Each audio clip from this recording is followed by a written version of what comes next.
Dobar dan ljudi, dobrodošli u prvi tutorial na mom kanalu.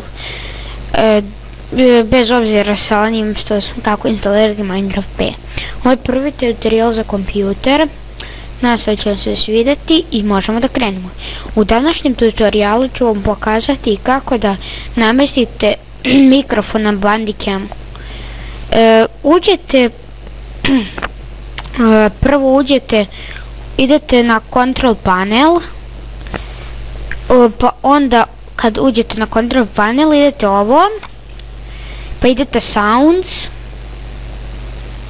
sad čekajte, meni malo zabavilo, Sounds, tako, kad izaći će vam moj prozor, idete gore Recording, idete Mikrofon, ovako tu dupli klik na to, idete ovo Listen, štiklirate ovo i već će vam se čuti. Ovdje možete da podešavate zvuk, vidite sad će da se smanji, stišava se i tako to.